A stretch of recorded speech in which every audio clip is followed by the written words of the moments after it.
himbauan dari pemerintah dan WHO bahwa kita sekarang harus menggunakan masker, maka saya menggunakan masker hingga tidak semua wajah saya muncul. Siang ini saya mencoba untuk mendiskusikan apa dampak mudik Lebaran, dan memang sebenarnya ini bagian dari hal yang kita coba lakukan, membuat model prediksi di kelompok kami. Ada beberapa orang yang terlibat dan bagaimana kita bisa melihat itu sebagai model prediksi Lebaran. Salah satunya, dan ini yang memang menjadi salah satu yang menarik perhatian banyak orang, tidak hanya yang awam tapi juga bagi pengambil kebijakan. Nanti kira-kira seperti apa. Secara umum kita tahu itu akan bisa menimbulkan resiko penyebaran lebih besar, tapi seberapa besar perlu kita cermati kemudian. Nah, sebagai dasar saya ingin menceritakan sedikit tentang model yang kami buat. Jadi model kami buat itu adalah model yang mensimulasikan interaksi manusia, interaksi individu, dan bagaimana interaksi itu bisa menyebabkan terjadinya transmisi COVID-19 ini. Sudah banyak sebenarnya model yang beredar, prediksi dari berbagai macam kelompok peneliti. Secara umum mereka menggunakan beberapa pendekatan, ada yang pendekatan melakukan fitting model berdasarkan data yang ada di Wuhan dan tempat yang lain, difitkan modelnya, ketika fit mereka kemudian gunakan untuk Indonesia. Ada juga yang menggunakan model pendekatan kompartemental, mencoba menggunakan model yang disebut sebagai turunan SIR, ada yang SIR, ada yang SEIR, dan sebagainya. Nah, kami mencoba menggunakan pendekatan yang lain yang isinya lebih mencoba memodelkan interaksi antar individu dan bagaimana interaksi itu kalau disimulasikan itu menyebabkan terjadinya transmisi. Di sini kita mencoba membuat individu dalam populasi itu terbagi menjadi beberapa karakteristik, yang terutama adalah 4 karakteristik ini.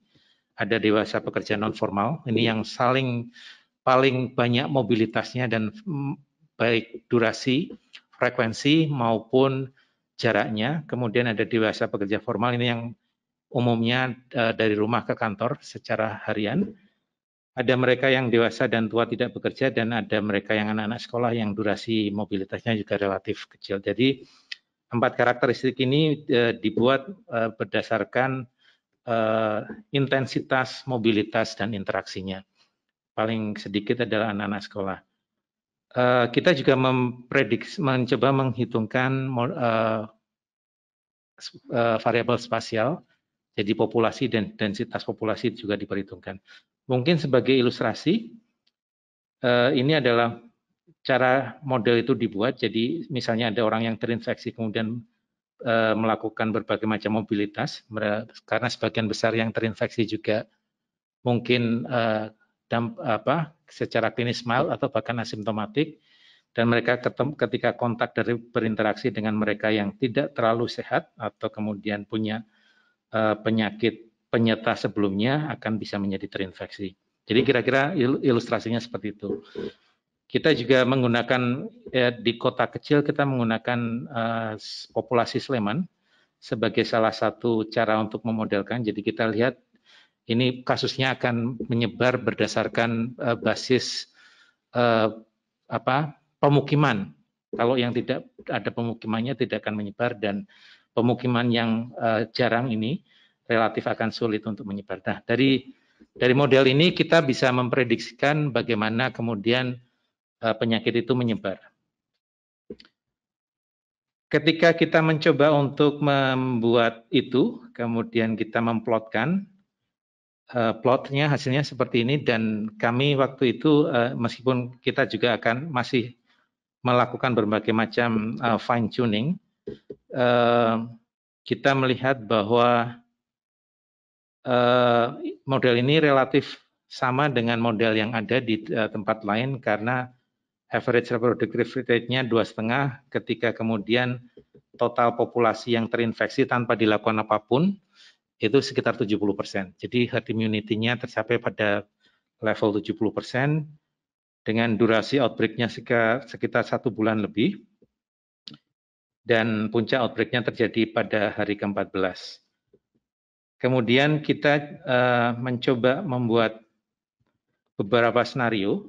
Skenario yang terjadi kan kita bisa yang sering dianukan orang adalah melakukan lockdown atau social distancing yang maksimum, orang tidak boleh kemana-mana atau yang disebut karantina wilayah, atau kemudian moderate social distancing yang sudah kita lakukan, tempat wisata ditutup, kemudian belajar dari rumah, bekerja dari rumah, beribadah dari rumah, tapi juga memperhatikan bahwa yang terjadi kita itu melakukan kebijakan ini tertunda. Di Indonesia saja sejak kasus pertama ditemukan tanggal 2 Maret, Presiden baru mengumumkan social distancing pada tanggal 15. Jadi ada sekitar 2 minggu itu tertunda. Demikian juga di Jogja, sekitar 2 minggu juga.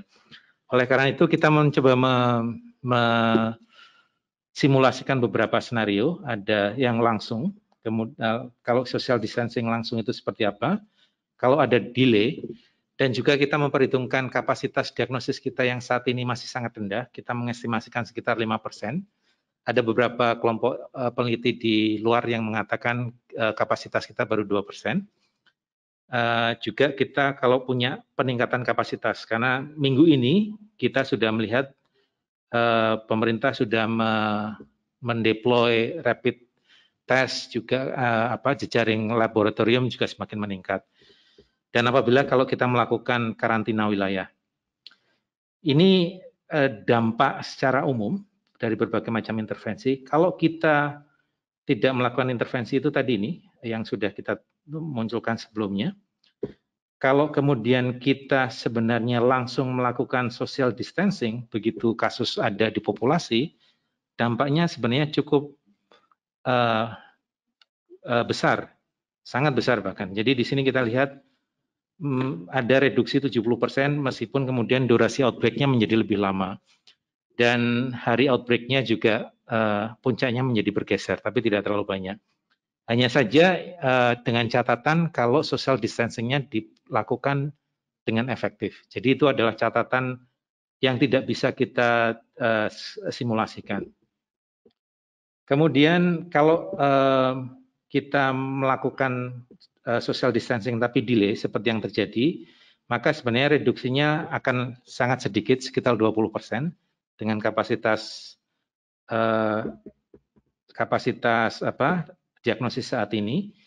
Kalau kita bisa melakukan social distancing dengan peningkatan kapasitas diagnosis sampai 50%, maka sebenarnya reduksinya juga cukup tinggi.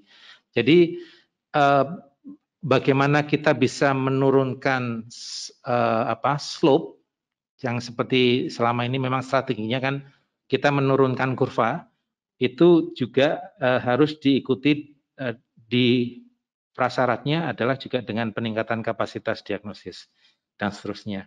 Nah, ini adalah secara umum kalau kita membuat simulasi dalam sebuah populasi yang besarnya seperti dalam wilayah Sleman atau Jogja. Kalau kemudian kita mencoba mensimulasikan itu dalam sebuah populasi yang kota besar seperti Jakarta, maka durasinya itu bisa lebih lama. Dan kemudian kalau kita juga memperhitungkan adanya leaking atau terutama yang penting adalah adanya mudik karena event Lebaran, maka dampaknya juga bisa berbeda. Ini adalah hasil simulasi ketika kita mencoba mensimulasikan apa yang terjadi di Jakarta. Bisa menjadi lebih lama durasinya dengan peak outbreak hari ke-24 dan ada juga peak yang lain meskipun tidak terlalu besar dan durasinya bisa cukup lama. Jadi sebenarnya kalau kita lihat dari sini transmisi, kalau kita memang percaya dengan model ini, kembali model itu juga penuh asumsi dan orang akan bilang tidak ada model yang benar, yang ada adalah model yang bermanfaat.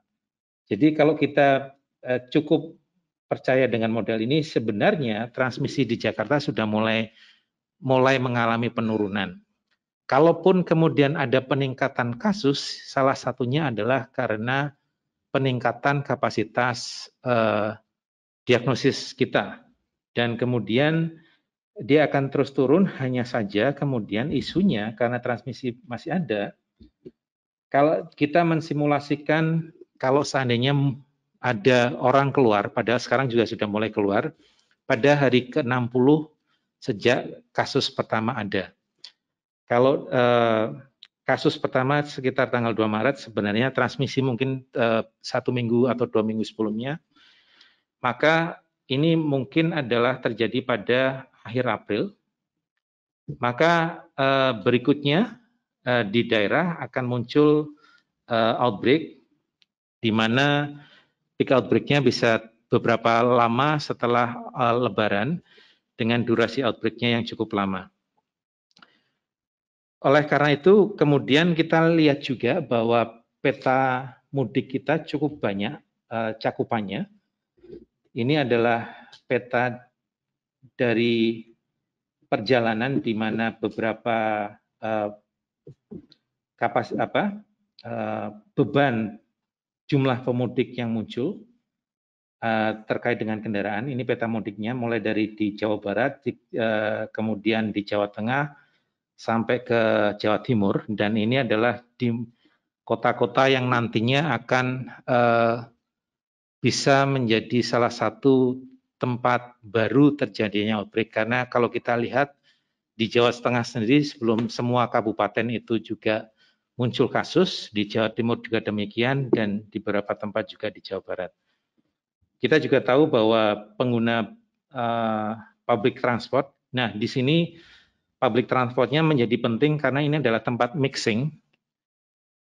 Tidak semua orang yang mudik itu pada saat akan berjalan mudik itu mereka terinfeksi, tapi public transport ini akan membantu terjadinya mixing antara mereka yang terinfeksi dan tidak terinfeksi. Dan kita lihat ada tahun yang lalu ada 4,5 juta pemudik menggunakan bus, ada 2,5 pemudik menggunakan kereta, ada 1,4 pemudik menggunakan pesawat, yang di dalam moda transportasi tersebut itu bisa terjadinya mixing dan terjadinya transmisi, dan bisa menyebabkan transmisinya menjadi lebih meluas ke berbagai daerah. Mungkin ketika di Jakarta 1-2 orang atau 3-4-5 orang itu yang terinfeksi, seharusnya kalau dia jalan sendiri hanya di 5 kabupaten kota misalnya, tapi karena ada mixing di transport publik ini, penyebarannya menjadi lebih meluas. Oleh karena itu, maka kalau kita lihat sebenarnya, kalau skenarionya yang pertama itu adalah menutup Jabodetabek sama sekali, dan sebenarnya ini yang diharapkan oleh banyak pemerintah daerah, bahwa pemerintah pusat itu menutup itu, maka leaking bisa dihindari. Tadi kita lihat kalau penyebaran ke daerah itu muncul karena adanya leaking, dan kalaupun kita mengatakan menutup Jakarta dan sekitarnya, itu tidak untuk kepentingan Jakarta, lebih untuk kepentingan penyebaran keluar. Atau kalau kemudian kita menggunakan skenario yang disebut mudik berjarak oleh pemerintah, maka ada beberapa hal yang bisa terjadi. Kalau seandainya di tempat wilayah tujuan itu tidak ada intervensi sama sekali karena tidak siap atau tidak tahu, maka bisa kita lihat kembali hal yang sama bisa muncul seperti di sini. Kalau kemudian misalnya ada social distancing bisa dilakukan dengan cepat, maka sebenarnya itu bisa membantu. Tetapi kalau ada keterlambatan untuk mendeteksi kasus pertama dan kemudian melakukan delayed social distancing, itu dampaknya juga akan menjadi berkurang dan outbreak masih bisa cukup besar terjadi. Bisa jadi misalnya menutup pintu masuk, tapi ini sesuatu yang tidak mungkin dilakukan secara teoritis karena itu bertentangan dengan kebijakan nasional. Jadi kalau kita mengekspektasi dengan adanya pola seperti ini, kita akan bisa meramalkan kalau ini terjadinya pada akhir bulan April dan kemudian puncak outbreak-nya 33 hari dan kemudian Lebaran itu terjadi pada minggu ke-3 bulan Mei, maka 1-2 minggu pasca Lebaran kita bisa berharap akan adanya puncak transmisi di berbagai kota yang mengalami mudik Lebaran, dan 1-2 minggu kemudian kita akan mengharapkan adanya puncak kemunculan kasus klinis di daerah-daerah tersebut.